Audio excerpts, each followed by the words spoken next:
Hello everyone, and welcome to the Seed of Andromeda video, Round Planets Explained. Today I'm going to be talking about round planets, how they work.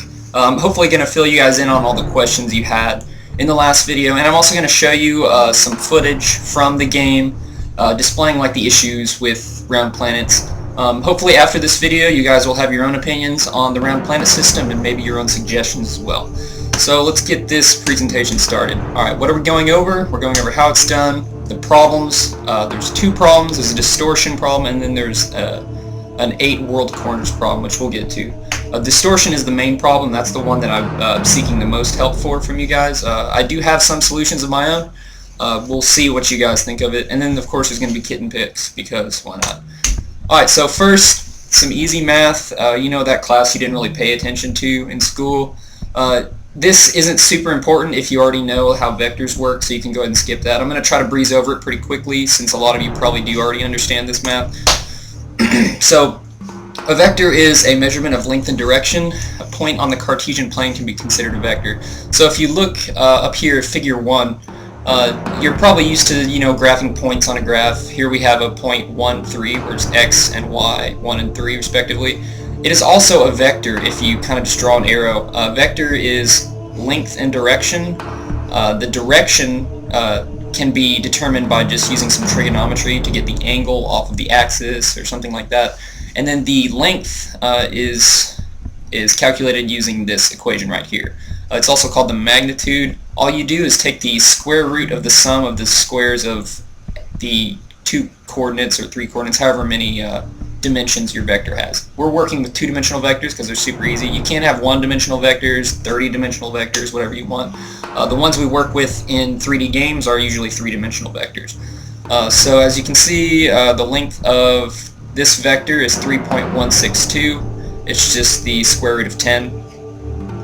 Let's see, so what we can do with this length is we can do something called normalizing a vector, and this is really important for round planets. We can take a vector and squish it down to a length of 1. Then instead of representing both length and direction, it pretty much just represents direction, because since it has a length of 1, when you multiply anything by 1, you get that number. So if we say 1 times 20, we get 20.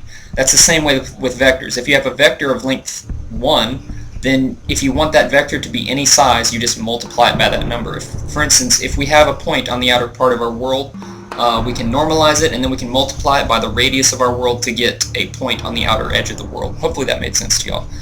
Okay, so here's a little math. I'm not probably explaining all of this exactly like the slide. You can pause the video and read over it.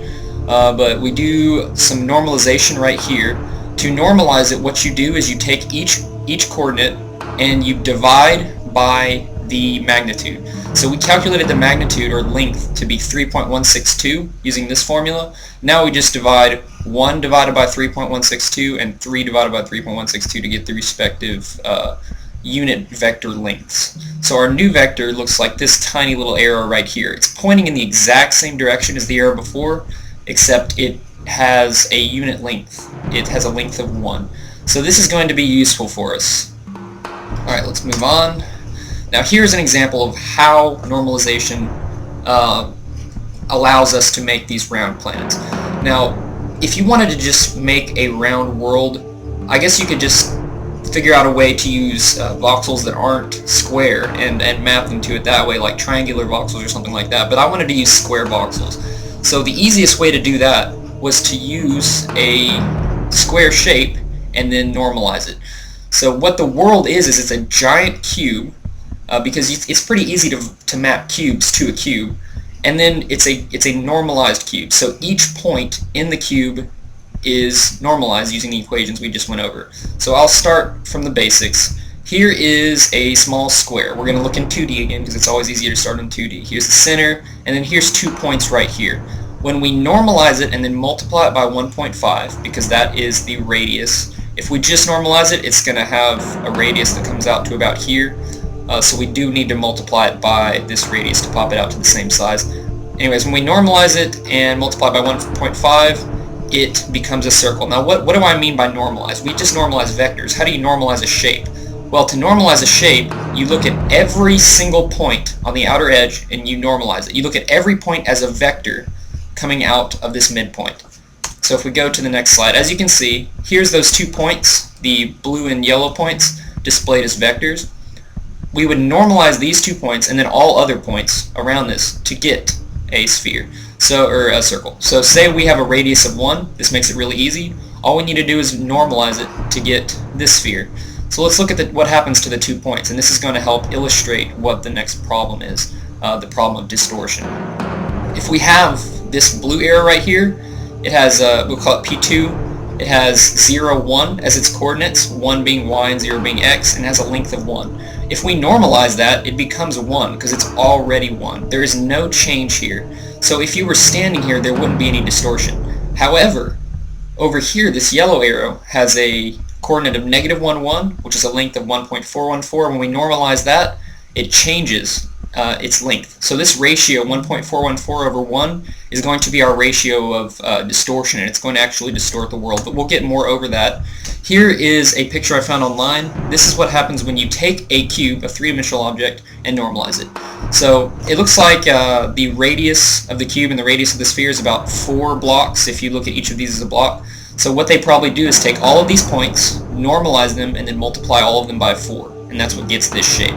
Now it's probably really hard to tell, but if you look, the squares on the outside of this cube are uniform, but on the outside of this they get squished and changed. That is the distortion, but we'll get to that. I went the wrong way. Okay, so now to actually explain how round planets work. The player has 2 sets of coordinates, grid coordinates and world coordinates. The grid coordinates are the coordinates of the player on the voxel grid. It's pretty much the same way as it was before. An infinite plane you could think of as a giant voxel grid, except there are 6 of these grids and they're not infinite anymore. And they make up the sides of a world cube. So the 6 of them will fit together to make a giant cube, as pictured in this. Then what we do is we have a player y offset. That is basically just the distance from the surface. It would be your normal y-coordinate if you were just on an infinite plane world. We don't actually use this to calculate the grid, or the world coordinates, but we do save it for later. Anyways, so if the player is on top of the world cube face of the planet, and the planet has a radius 20,000, and his coordinates are -500, 250, 1,000. So think of this as your coordinates normally, like with an infinite plane world. You could easily tell maybe he's standing on a little mountain, he's really far in the positive z direction, and he's kind of far in the negative z direction. So with respect to that grid face, that is the coordinates. Now, what we do is, since the radius of the world is 20,000, we exchange this y. Since he's on the top face, we change this y with 20,000. Because if he's standing up here on the top and the origin is in the middle, with a radius of 20,000, then his true y displacement is 20,000, no matter where he is standing on this grid. Now, you would say, well, he also has 250 added on, but we don't add that on yet, because if we have a player who's standing really high up, and we normalize that versus a player standing really low, it's going to change in the normal, and it's going to add some distortion artifacts we don't want to do, so we apply that later, and I'll show you. So his grid coordinates are the following: -500, 20,000, 1,000.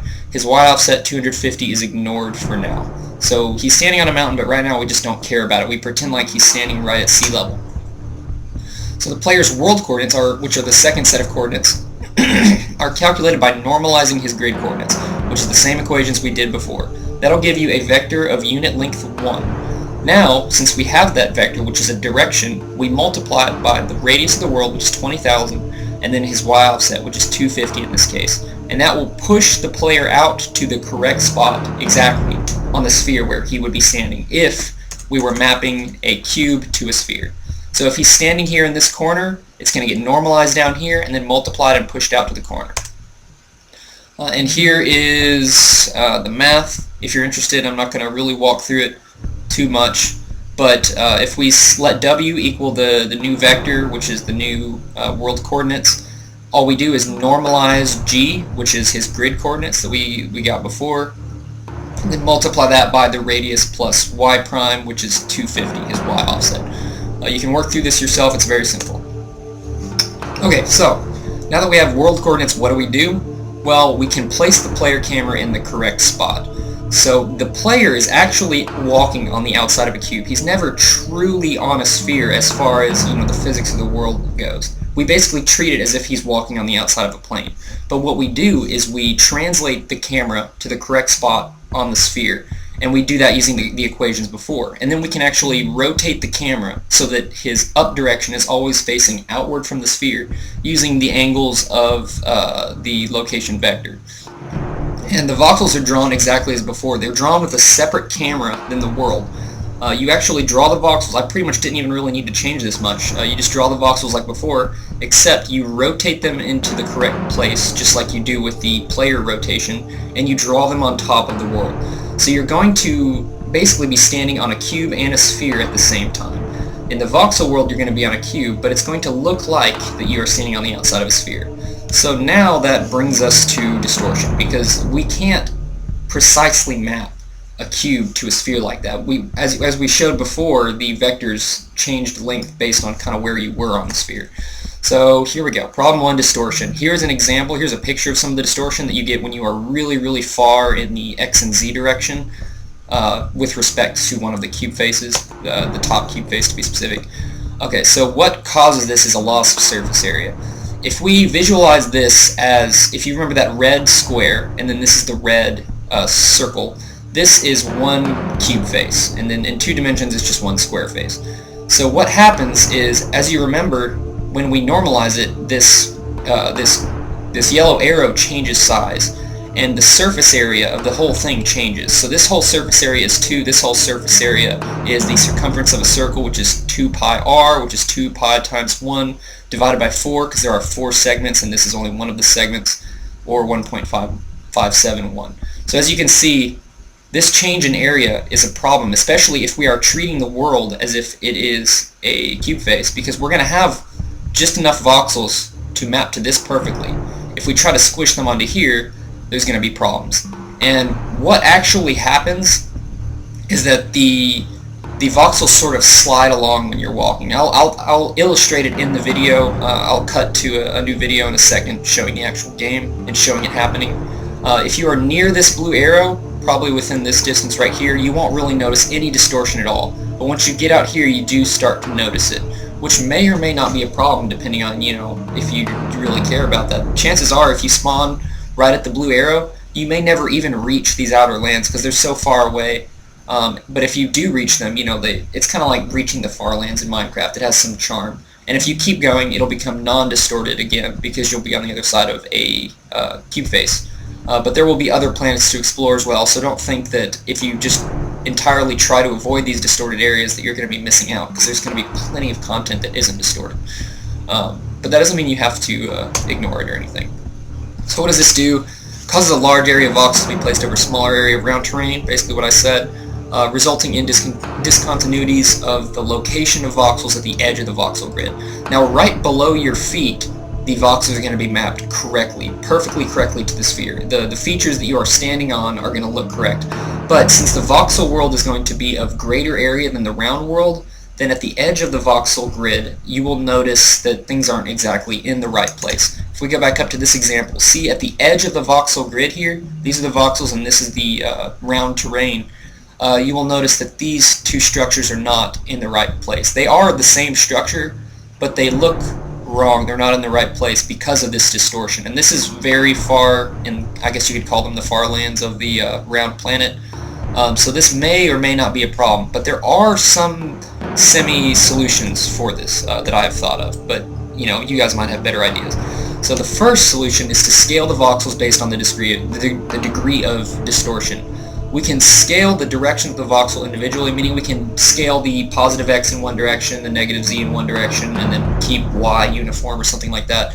That will result in voxels that are not cubes anymore, but are rectangles, basically. Or I guess you could say rectangular prisms. Now, this will completely solve the distortion problem, I think. I did some preliminary tests that seemed to show that that was going to happen. It won't solve the movement distortion that I'll go over. I don't know if I actually skipped that.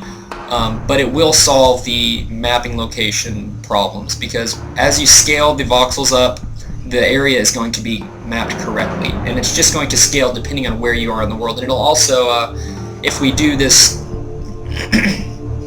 this thing right here, scale the sides uniformly, we can actually just kind of scale the player and make it really convincing. This scaling the sides uniformly means that instead of scaling X and Z independently, we'll just pick a distortion factor to scale it by that kind of roughly approximates what we would need to do to limit the amount of distortion. Now it's not going to be perfect if we do that, but we will be able to retain semi-cubic voxels. The problem with that is we're also going to have to scale the player. I don't think it's going to make things look much different, but you know, I'll let you guys think about that and let me know. We could also do nothing, spawning the player in the center of one of the 6 world places where there's no distortion. The player will have to walk really far to reach distortion, and we can come up with kind of an immersive explanation for it. Maybe, I don't know, I can't think of something, but we could figure out probably something to explain it. Maybe some alien technology that bends reality when you get far from a cube face for some unknown reason. Yeah, in my opinion, the distortion isn't a super big problem, but some people might find it really annoying if they like to walk in a straight line for a really long time and get to those far lands. But there could be other solutions out there. Anyways, number 3, we could go back to an infinite plane world. I don't want to do this because I really want to have round voxel planets. It's something that hasn't been done before, at least not with cubic voxels, not that I'm aware of. And I think that we can, you know, just sort of accept this distortion as an offering for the fact that we can now have round voxel planets as well as solar systems and things like that. Number 4, send me ideas. You know, there's probably something I haven't thought of that you have, or you math geniuses out there maybe know a better way to fix the distortion or something like that. Just send me your ideas, because I know there's a lot of really smart people watching these videos. Okay, problem number 2, the 8 cube corners. Did I skip? Oh. Video demonstration time. Okay, I need to cut to a video and show you guys the distortion so you know what I am talking about. Alright, so welcome back everybody. This is Sea of Andromeda. So what I'm going to show you is what I have so far as what the round planet actually looks like. Let me fly down a little bit. So as you can see, this round looking shape is the underside of a normalized cube face. There will be 6 of these. As you can see, it rounds off, and if you look closely, you can see that the shape of the little squares that you can see kind of changes, and that's attributed to the distortion inherent in doing this normalization technique. So let me fly up and show you what this will actually result in. There we are. Okay, so here's a mountain. Now, this is, since I'm very far away from the center, I'm like right at the edge of the cube face, this is going to be when the distortion is most severe. So this is probably the worst case scenario you're looking at right now. So as we move around, as you can see, things sort of look alright. The terrain seems to be loading in the correct shape, and it is. As you can see, there's a hill right here. If you look at the round terrain, you can see a hill. As we move towards it, the terrain will load correctly over it. However, if you look closely, you can see that the voxels seem to be sliding along the far terrain texture. And that is actually happening. That is because we are walking on a cube, however, our location is being displayed on a sphere.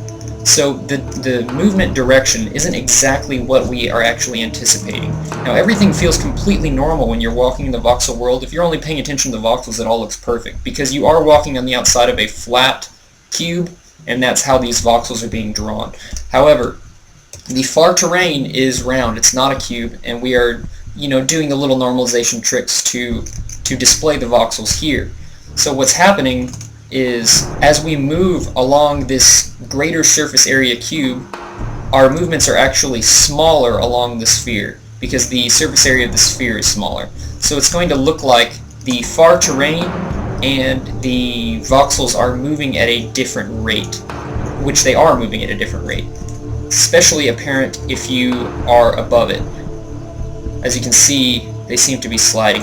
And the voxels actually also appear to be slightly above the terrain.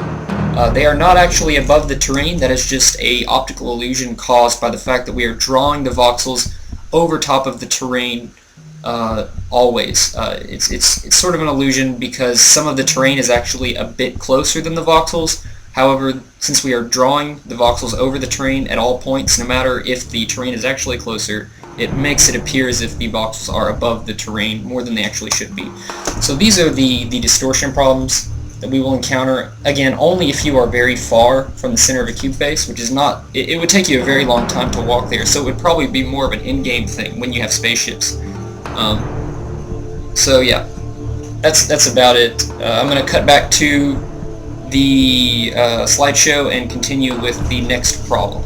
Okay, so on to the next problem, and I hope the final problem if I haven't overlooked anything. This is the 8 world cube corners problem. Now this is not a very big deal, in my opinion at least.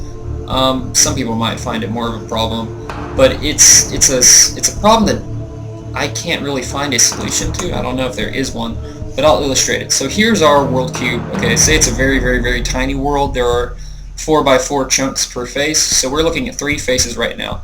Now remember, when you looked at the video, what we are doing is mapping these grids of voxels to a sphere. So what we need to do is actually have a way to represent the voxels as a grid. So if we look here, we can map perfectly a grid to this, because I mean it is a grid. If you can look at any of these dots, and this would be their position on the grid. If this red dot, which is the center, if it was over here, it would still be fine, because the green dot would be here, the brown dot would be here, or actually the dark red dot would be here, brown dot would be here, everything would be fine. However, at the 8 corners of the cube, there's a geometric problem that makes it impossible to map it to a grid, as you can see here.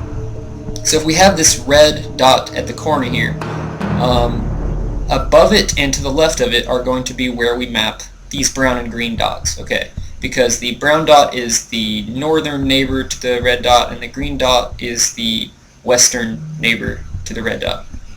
But as you can see here, if we look at these lines, these are the neighbor connections. Green is neighbor to red, red is neighbor to brown. Brown is neighbor to green, but if we look at a grid, that's not true. Brown is not neighbor to green. There's another block here that's in the way. Now, these points here connect together, causing it to map correctly. However, we can't actually do that on the grid. This is the problem known as the 8 world cubes problem, or the 8 world corners problem. When you reach one of these corners, we're going to have to either figure out a way to map it correctly, or just tell the player that he can't go there. Luckily, there's only 8 such points in a planet, and with a planet the size of the planet Earth or bigger, the chances of you actually walking into one of these are very slim. So what are the solutions to this? The one solution is the one I just stated, is that we don't let the player go near the corners. As the player approaches the corners, his or her Geiger counter will alert him of high levels of radiation. If he goes any further, the game will slowly damage him and then result in his death. This is my idea. You may think of a better, more immersive way to do this. Since there's only 8 of these points in the world, it's not going to be a really big problem. The chances of you walking into one of them is the chance of you randomly wandering into my apartment complex, starting from a location thousands of miles away. I mean, think about it. 8 of these points exist in an entire ginormous planet. Now, however, as you do get close to these points, you may see a greater distortion in kind of how the world works. Things might seem to really be weird.